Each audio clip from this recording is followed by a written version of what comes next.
Everyone, what's up, welcome back to my channel. तो दोस्तों, आज की वीडियो बहुत इंटरेस्टिंग होने वाली है क्योंकि आज की वीडियो में हम बात करेंगे income tax in merchant navy. कि सभी को यही पता है कि मर्चेंट नेवी वाले हैं जो वो इनकम टैक्स पे नहीं करते हैं, लेकिन दोस्तों ऐसा नहीं है। सम मर्चेंट ऑफिसर्स या क्रू यानी कि जो भी है who are in profession of merchant navy, उनको भी टैक्स पे करना पड़ता है। तो आज हम उन कंडीशंस की बात करेंगे कि किन किन कंडीशंस में मर्चेंट सी फेयर को इनकम टैक्स पे करना पड़ता है और किन को नहीं पे करना पड़ता। उन सारी चीज़ों की आज हम बात करेंगे।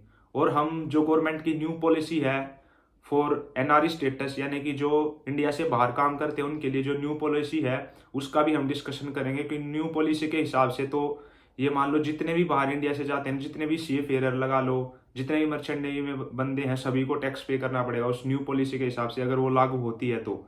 अब तक वो पॉलिसी लागू नहीं हुई है, लेकिन अगर वो लागू हो जाती है तो आई थिंक जितने भी सी फेयर हैं, जितने मर्चेंट नेवी में या जितने फॉरेन गोइंग जो बिजनेस के लिए जाते हैं या किसी भी काम के लिए जाते हैं अंडर एम्प्लॉयमेंट, तो उन सभी को टैक्स पे करना पड़ेगा।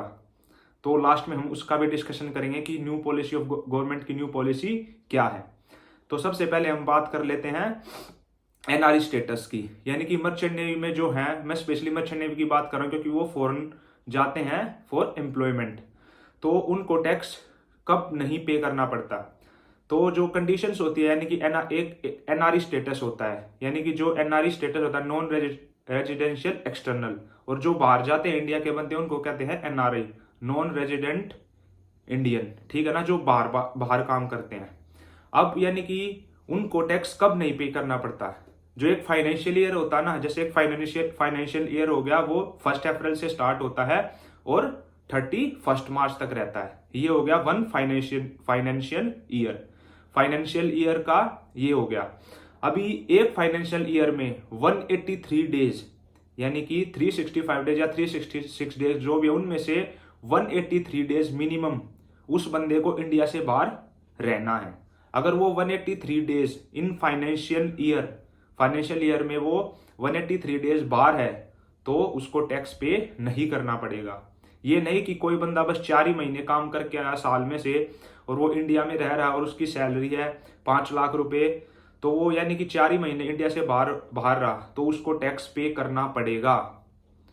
ही हैज टू पे टैक्स, तो उसको टैक्स पे करना पड़ेगा। मिनिमम रिक्वायरमेंट इज 183 डेज, इसको याद कर लो, 183 डेज, ठीक है ना। 183 डेज मिनिमम होना चाहिए ना फाइनेंशियल ईयर, तब उसको he is exempted from the tax, तब उसको टैक्स नहीं पे करना पड़ेगा। अब बात कर लेते हैं कि ये कैलकुलेट कैसे करा जाता है। तो ये कैलकुलेट करा जाता है आपकी जो पासपोर्ट पे जो स्टैंप लगती है व्हेन यू इमिग्रेट इंडिया, यानी कि आप इंडिया से बाहर जाते हो तो वहां से डिपार्चर की स्टैंप लगती है, और जब आप इंडिया में अराइव करोगे उस दिन की वहां पे स्टैंप लगती है। तो उन डेट्स के हिसाब से उसको कैलकुलेट करा जाता है कि आपके 183 days in a financial year complete हो रहे हैं या नहीं, आपको टैक्स पे करना पड़ेगा या नहीं, ठीक है ना। तो ये हो गया। जैसे मैं आपको दिखा देता हूं, जैसे मैं अभी बाहर गया था तो ये मेरा पासपोर्ट है। इस पासपोर्ट में जैसे ये देखो, मैं 26 नवंबर 2022 को, और इसमें उसका भी नाम होता है, ये देखो 26 नवंबर 2022 को मैं गया था, यानी कि यहां से मैं इंडिया से डिपार्ट करा था, मुंबई से मेरी फ्लाइट थी फॉर ह्यूस्टन यूएसए। तो ये इन्होंने स्टैंप डाली थी 26 नवंबर 2022, ठीक है ना। ये होगी पहली स्टैंप। अब जब मैं इंडिया वापस आया, इंडिया जब मैं अपना कॉन्ट्रैक्ट करके आया, तो फिर जाके इंडिया में उन्होंने दूसरी स्टैंप डाली।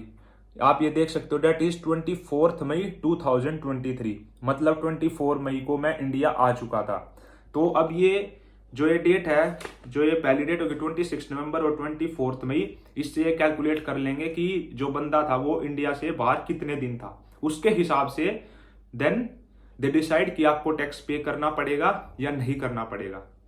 अब ये बात आ जाती है कि पासपोर्ट पे आपने स्टैंप लगवा ली, ठीक है ना। इनकम टैक्स से कौन बच सकते हैं? जो फॉर अनएम्प्लॉयमेंट, जो यानी कि एम्प्लॉयमेंट के लिए जाते हैं, बाहर काम करने के लिए जाते हैं।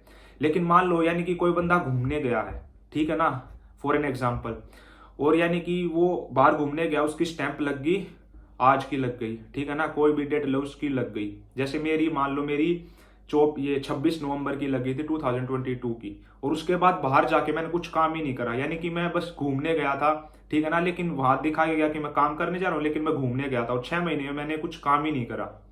6 महीने बाद वो बाहर आ गया, ठीक है ना। उसने वैसे भी किसी भी अलग तरीके से पैसा कमाया, ठीक है ना, उसने बहुत सारा पैसा कमा लिया।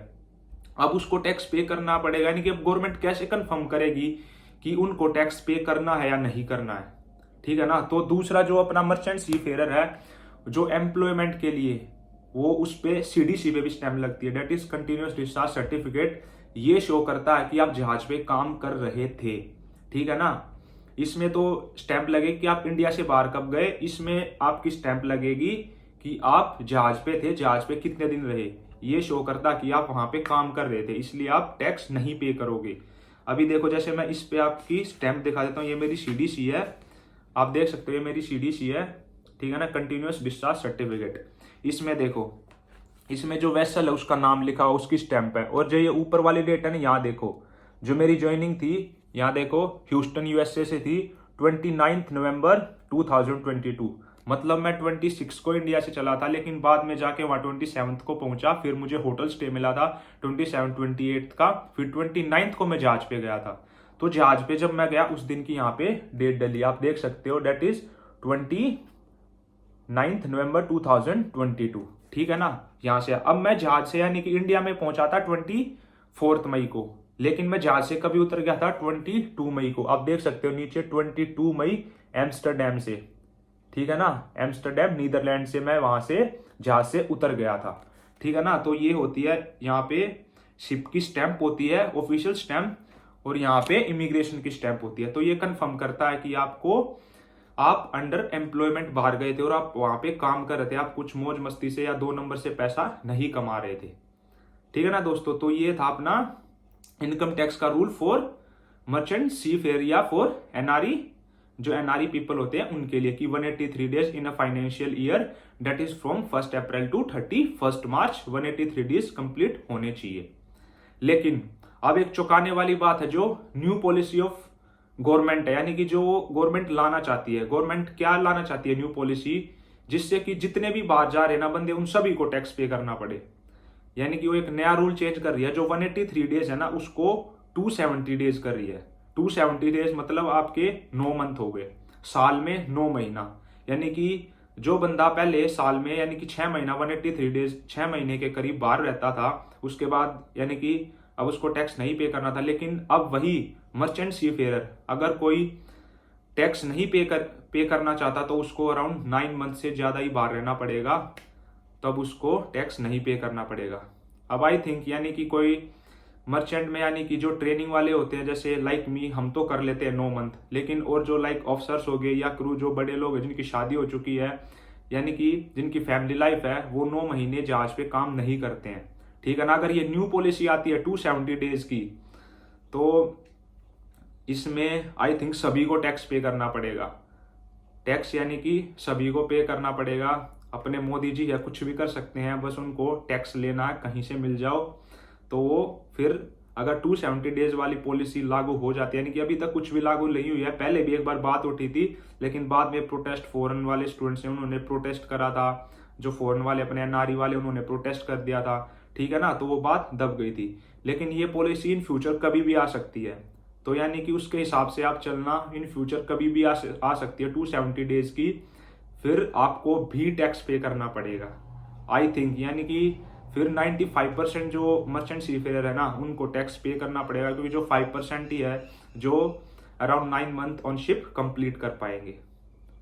तो दोस्तों, होप आपको वीडियो अच्छी लगी होगी, जो मैंने इन्फॉर्मेशन प्रोवाइड करी है वो आपको पसंद आई होगी। वीडियो को लाइक करो, वीडियो को शेयर करो, और जिनको इसमें डाउट था इनकम टैक्स में कि वो पे करते या नहीं करे, अपने दोस्तों को उनके साथ वीडियो को शेयर कर दो, और मेरे चैनल को सब्सक्राइब कर लो, क्योंकि ऐसे ऐसे इंटरेस्टिंग वीडियो मैं लाता रहूंगा। Till then, bye bye, thank you, take care.